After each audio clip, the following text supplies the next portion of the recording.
Shalom, selamat berjumpa kembali di dalam ibadah keluarga melalui online pada hari Rabu tanggal 14 September 2022. Bapak, Ibu, Saudara, marilah kita menghadap Tuhan dengan hati yang penuh dengan syukur. Berilah hormat bagi kemuliaan nama Tuhan dalam segala kuasa-Nya yang ajaib di tengah hidup kita. Marilah berdiri untuk memulai persekutuan bersama dengan Tuhan dengan menyanyi Gita Bakti 4, bait pertama dan kedua.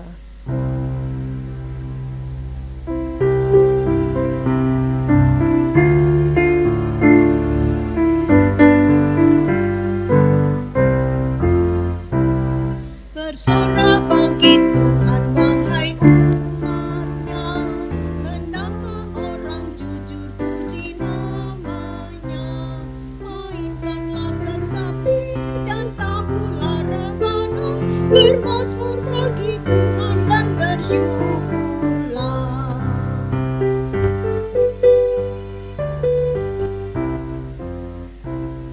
Nyanyikanlah lagu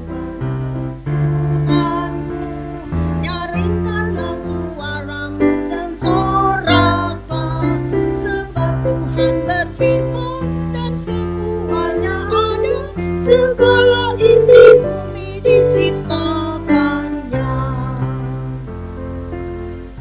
Jemaat yang dikasihi Tuhan, mari menyerahkan ibadah ini melalui doa. Mari kita berdoa. Siapakah kami ini ya Tuhan, sehingga Engkau berkenan untuk mengingat diri kami?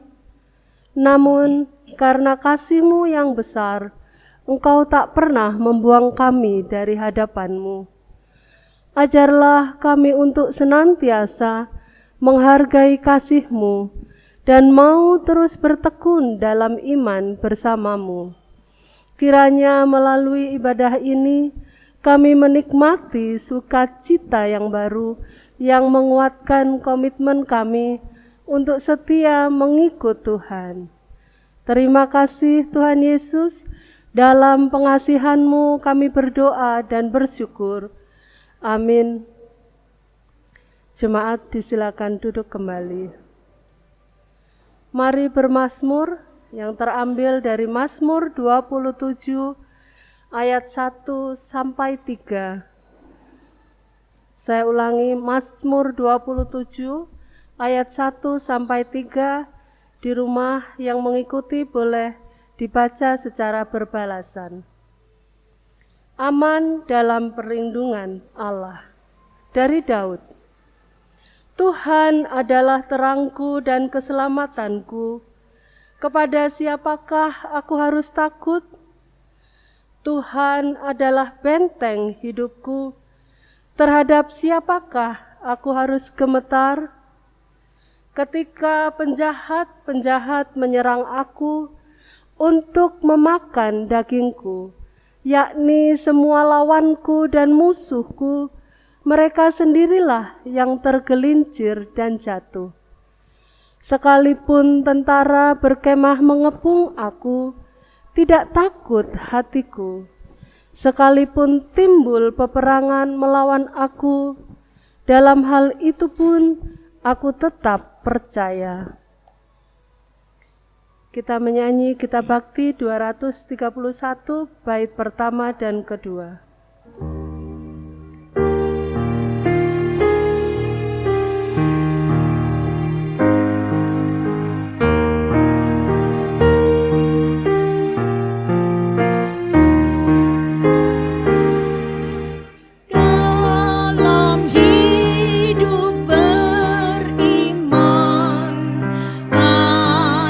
Badai menerjang,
Jemaat, kita akan masuk dalam pemberitaan firman Tuhan. Mari sebelumnya kita berdoa. Tuhan Yesus, berilah firman-Mu menjadi pelita bagi kaki kami dan terang pada jalan kami, sehingga kami tidak sesat dalam dunia yang penuh kegelapan. Curahkanlah Roh Kudus untuk membimbing kami memahami firman-Mu. Dalam nama Tuhan Yesus. Amin. Pembacaan Alkitab pada hari ini diambil dari kitab Daniel 3 ayat 28 sampai dengan 30 yang menyatakan sebagai berikut. Berkatalah Nebukadnezar, terpujilah Allahnya Sadrak, Mesak, dan Abednego. Ia telah mengutus malaikatnya dan melepaskan hamba-hambanya yang telah menaruh percaya kepadanya dan melanggar titah raja, dan yang menyerahkan tubuh mereka karena mereka tidak mau memuja dan menyembah Allah manapun kecuali Allah mereka.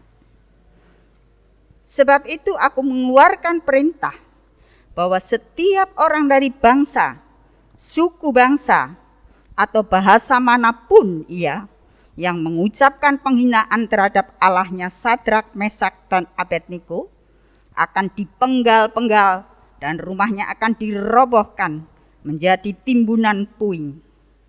Karena tidak ada Allah lain yang dapat melepaskan secara demikian itu. Lalu raja memberikan kedudukan tinggi kepada Sadrak, Mesak, dan Abednego di wilayah Babel. Demikianlah pembacaan Alkitab. Terpujilah Tuhan. Haleluya. Haleluya, haleluya, haleluya.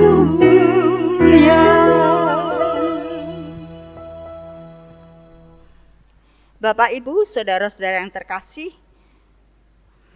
pernah mendengar ada pepatah yang mengatakan begini, ibarat makan buah simalakama, dimakan mati, tidak dimakan pun mati. Inilah dilema yang sedang dihadapi oleh Sadrak, Mesak, dan Abednego ketika mereka disuruh tunduk menyembah kepada patung Nebukadnezar.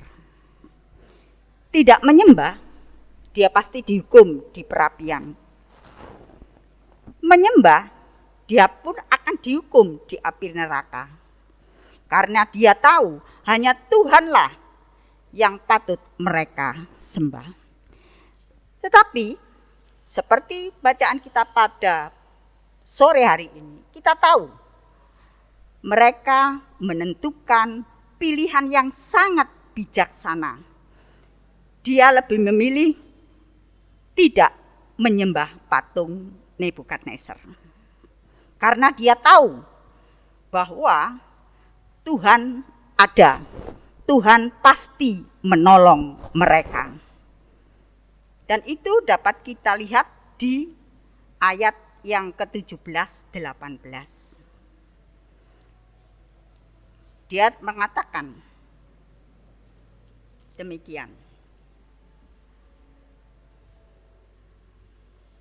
Jika Allah kami yang kami puja sanggup melepaskan kami, maka ia akan melepaskan kami dari perapian yang menyala-nyala itu dan dari dalam tanganmu, ya Raja. Tetapi seandainya tidak, hendaklah Tuanku mengetahui, ya Raja, bahwa kami tidak akan memuja dewa Tuanku dan tidak akan menyembah patung emas yang Tuanku dirikan itu.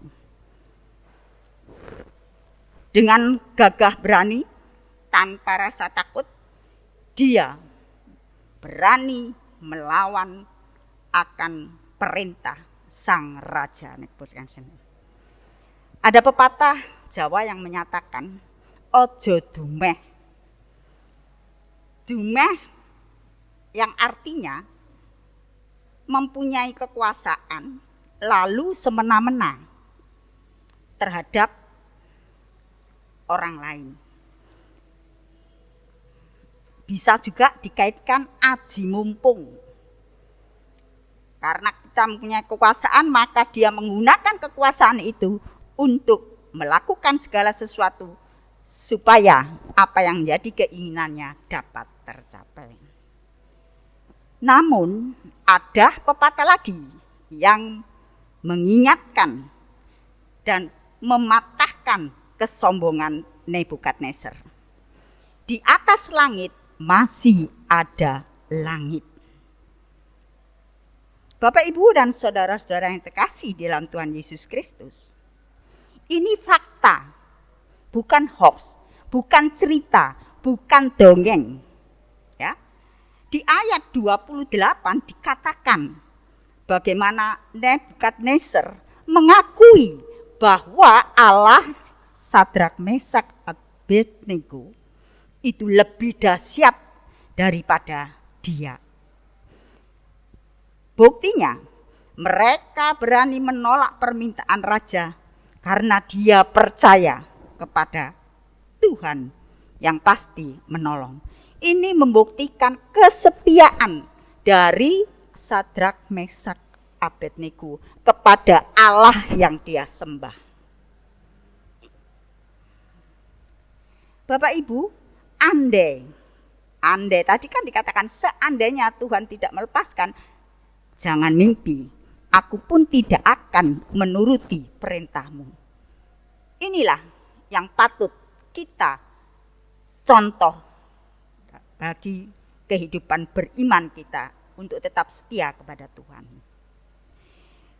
Di era pemerintahan Gus Dur, kira-kira tahun 1999 sampai 2001, terjadi peristiwa besar-besaran, yaitu pembakaran gereja di mana-mana, termasuk gereja GPIB yang ada di Pasuruan.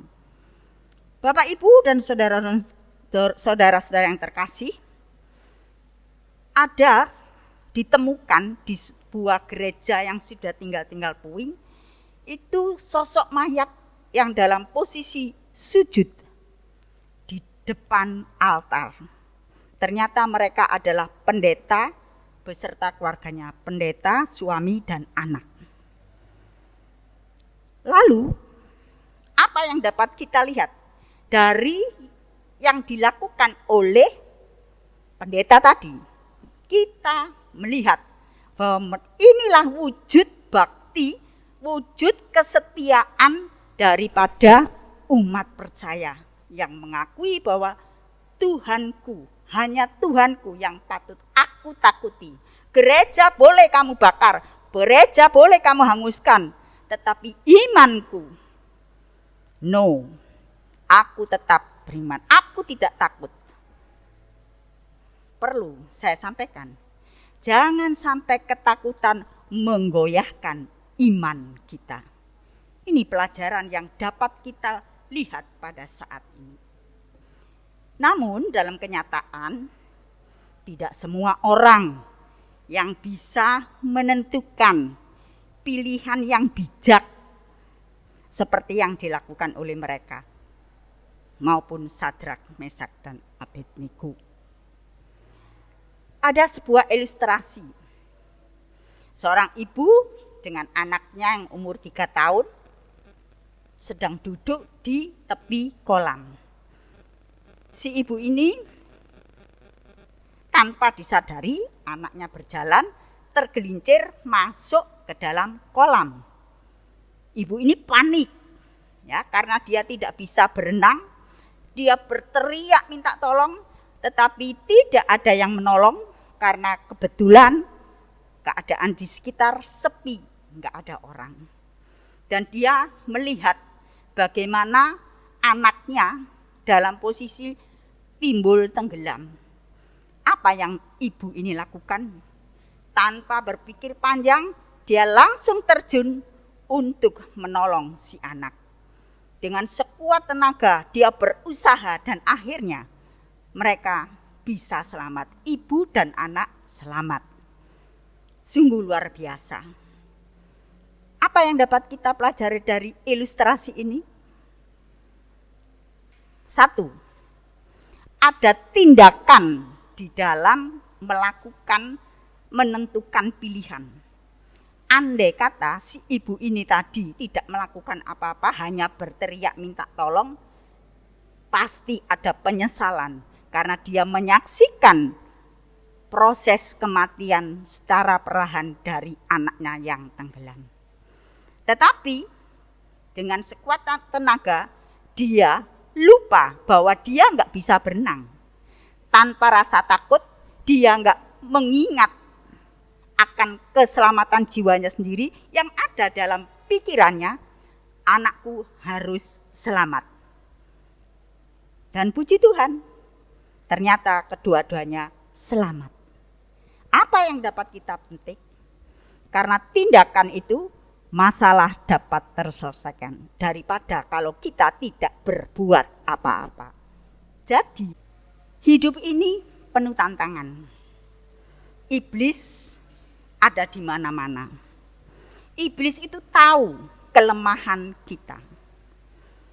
Dia akan berusaha meruntuhkan iman kita dengan segala cara. Baik melalui penyakit, bisa juga melalui kemiskinan, kegagalan, kesuksesan, kekuasaan, bahkan mungkin apa yang dimiliki dalam diri kita. Kepandaian, kecantikan, kepinteran. Iblis tahu, dan iblis pasti akan masuk dan berusaha justru melalui apa yang kita sedang hadapi. Mari kita lihat Ayub. Siapa yang dipakai oleh iblis? Yaitu istri Ayub sendiri. Di Ayub 2 ayat 9 dan 10 dikatakan demikian. Sebagai seorang istri seharusnya ketika sang suami dalam kondisi yang terpuruk harusnya diberikan motivasi supaya bangkit kuat. Tapi apa yang dikatakan oleh sang istri? Dia seperti orang mengejek. Dia mengatakan begini, masih bertekunkah engkau dengan kesalehanmu? Seolah-olah dia berkata, kamu itu sudah nurut sama Tuhan Allahmu. Tapi di mana Allahmu? Kenapa kamu terus-menerus ditimpa oleh berbagai permasalahan? Kutuklah Allah dan matilah. Sungguh kurang ajar ya, istri yang seperti ini. Tapi apa jawab si Ayub? Apa engkau mau yang baik saja dari Allah dan tidak mau menerima yang buruk? Ini jawaban bijak dari Yakub. Bukan berarti Yakub ini orang yang kuat, orang yang tabah. Tapi di satu sisi, Ayub juga merasakan tidak kuat.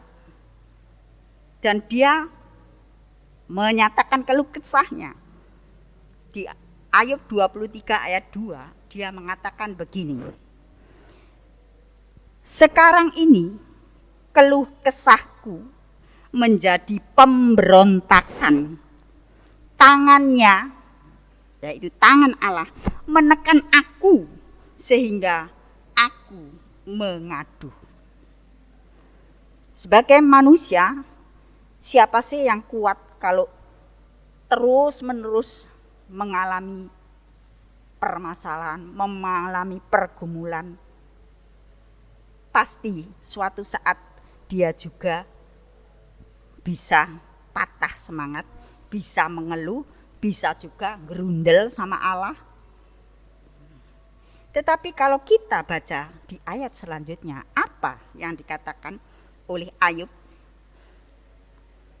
Di ayat Ayub 23 ayat 10 sampai 12.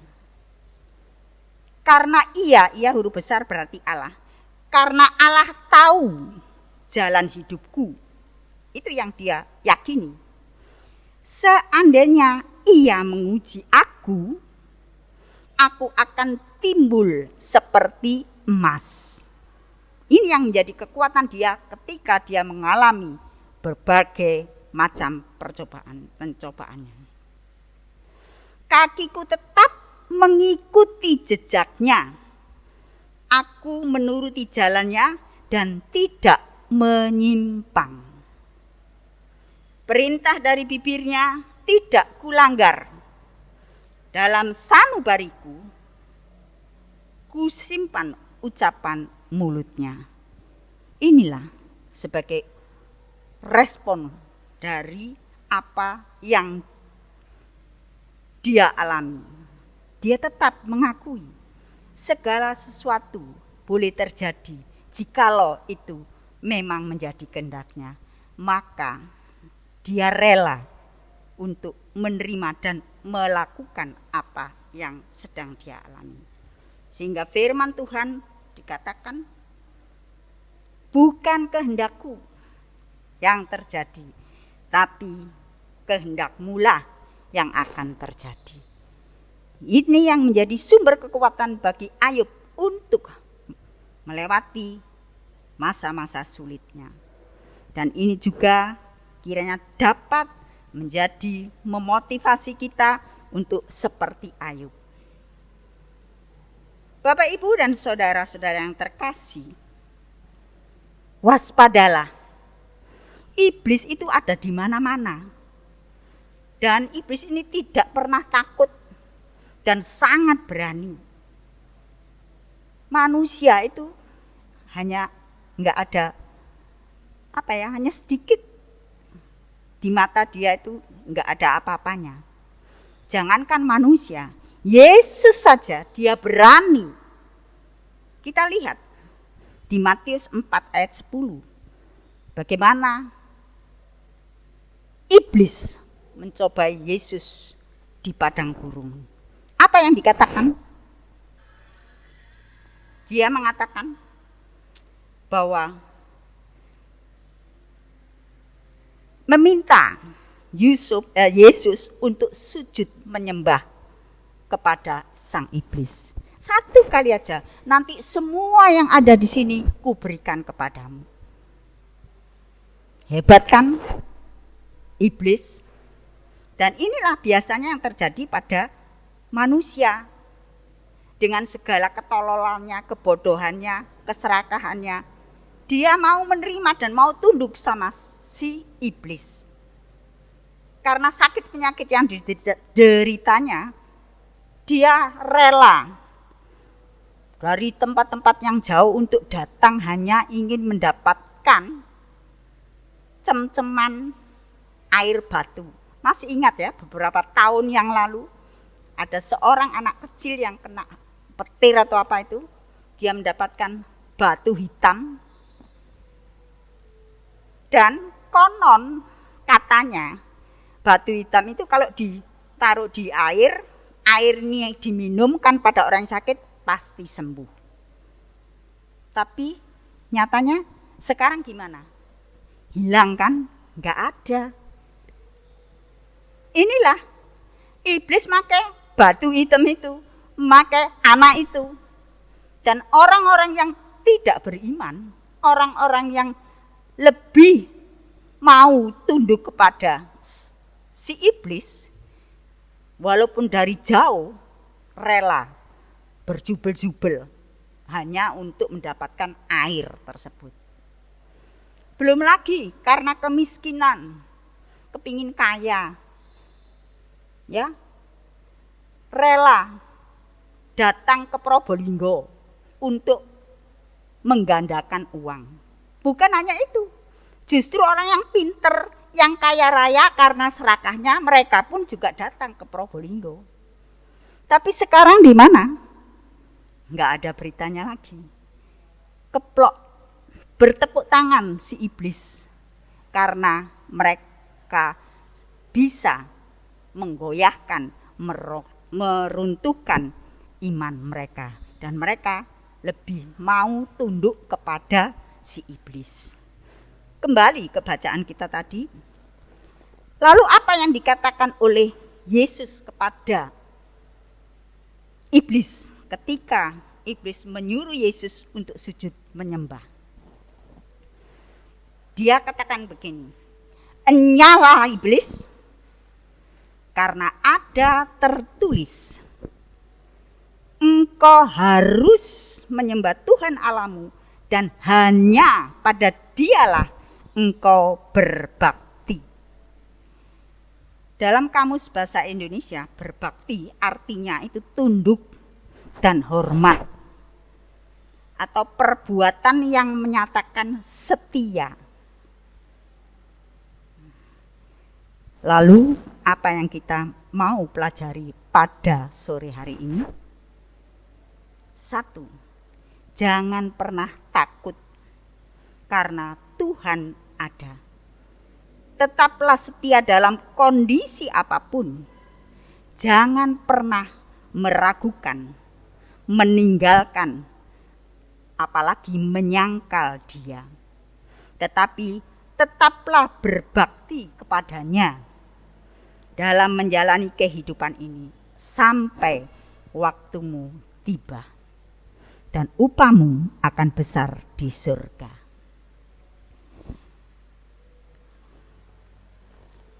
Saya merasakan salut kepada diaken dan penatua yang baru terpilih, karena saudara-saudara sudah menentukan pilihan yang bijaksana untuk siap melayani Tuhan dengan penuh sukacita, bahkan bukan karena paksaan.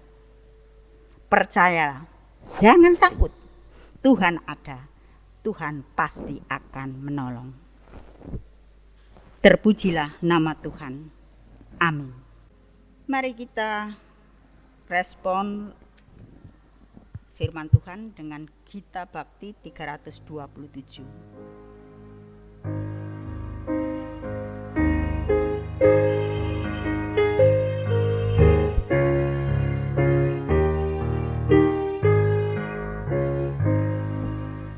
Jangan kamu takut, Tuhan adalah. Jika Ia hadir, badai pun reda. Di tengah cobaan, Dia kau pegang. Oleh kuasa-Nya pasti kau akan menang. Oh, tidak pernah, oh, tidak pernah Tuhanmu tinggalkan dikau. Ia tetap beserta. Oh, tidak pernah, oh, tidak pernah Tuhanmu tinggalkan dikau. Ia tetap beserta.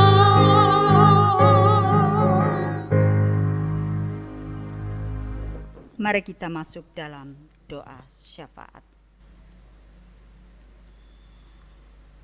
Terima kasih Tuhan, firman-Mu boleh makin menguatkan kami di dalam menjalani hidup ini. Saat ini kami mau menaikkan syafaat kami. Kami mau serahkan keluarga-keluarga dengan segala pergumulan yang ada. Kami percaya Tuhan lebih mengetahui dan solusi terbaik untuk menyelesaikan segala yang dibutuhkan. Oleh sebab itu, Biarlah Tuhan berkarya bagi mereka. Bagi yang sakit, agar diberikan kesembuhan dan kepulihan. Bagi yang berduka cita, berilah kekuatan dan penghiburan. Bagi bangsa dan negara kami yang masih berusaha untuk menanggulangi penanganan COVID, berkatilah mereka masing-masing sesuai dengan tanggung jawab yang diemban. Kami juga mau menyerahkan proses pembinaan tahap kedua Diaken Penatua supaya dapat berjalan dengan lancar. Terima kasih ya Tuhan, terima kasih ya Yesus. Inilah permohonan kami yang kami alaskan hanya di dalam nama Tuhan kami Yesus Kristus yang telah mengajar kami berdoa. Bapa kami yang di surga, dikuduskanlah namamu, datanglah kerajaanmu, jadilah kehendak-Mu di bumi seperti di surga. Berilah kami pada hari ini makanan kami yang secukupnya, dan ampunilah kami akan kesalahan kami, seperti kami juga mengampuni orang yang bersalah kepada kami. Dan janganlah membawa kami ke dalam pencobaan, tetapi lepaskanlah kami daripada yang jahat.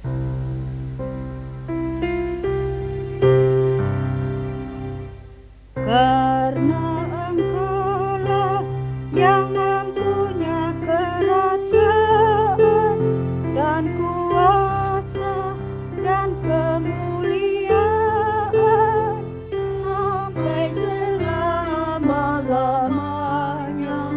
Amin.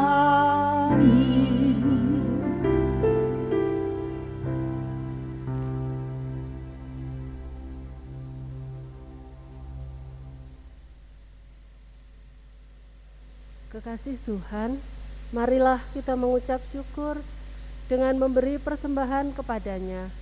Dengarlah nas Alkitab yang terambil dari Filipi pasal 4 ayat 6 yang menyatakan demikian. Janganlah hendaknya kamu khawatir tentang apapun juga, tetapi nyatakanlah dalam segala hal keinginanmu kepada Allah dalam doa dan permohonan dengan ucapan syukur. Tuhan memberkati saudara dan persembahan yang diberikan.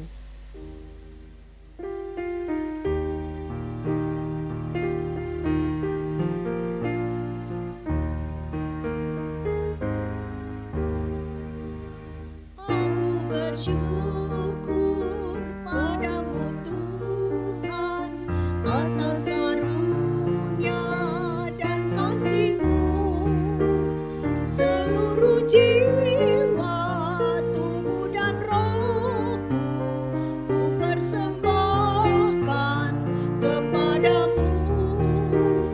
Ku bahagia, ku sukacita, ku ucap syukur selamanya.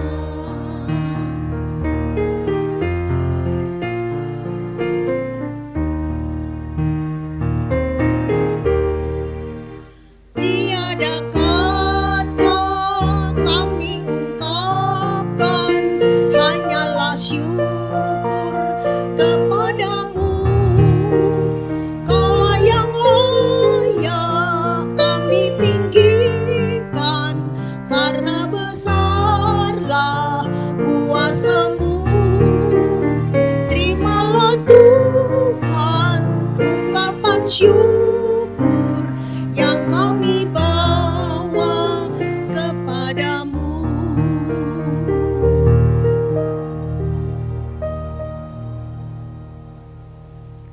Bapak, Ibu, Saudara, mari berdiri untuk menyerahkan persembahan ini kepada Tuhan dalam doa syukur.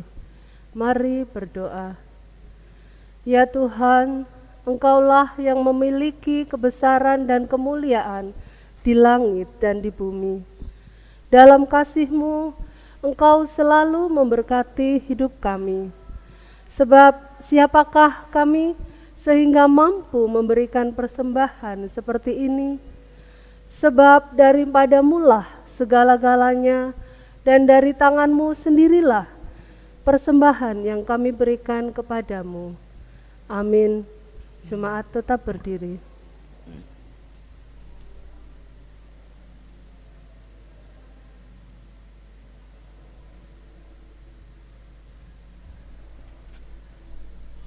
Saudara-saudara, janganlah takut dan khawatir menjalani hidup, karena ada Tuhan Yesus yang senantiasa akan menyertai kita semua.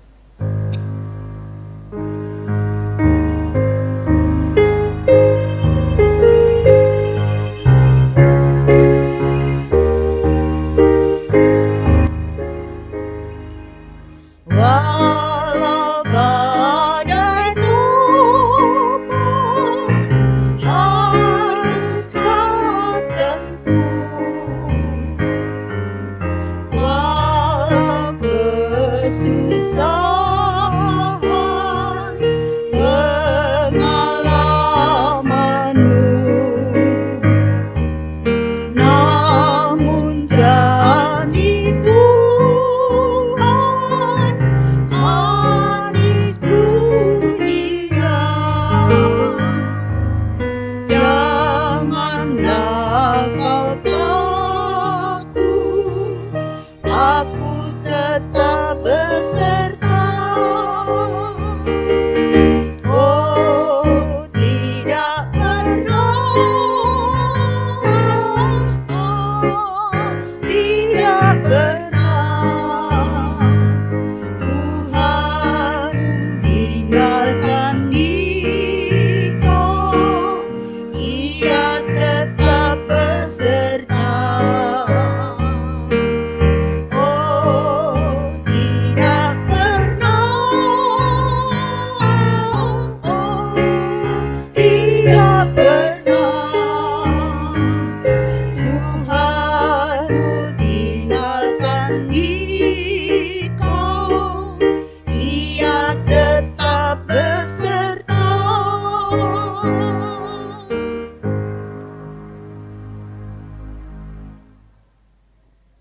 Angkatlah hati dan arahkan pikiranmu kepada Tuhan, serta terimalah berkat-Nya.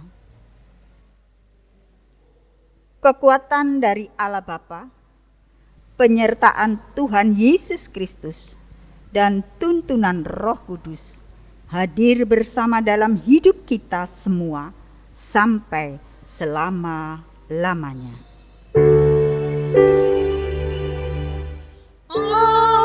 Amin, amin, amin.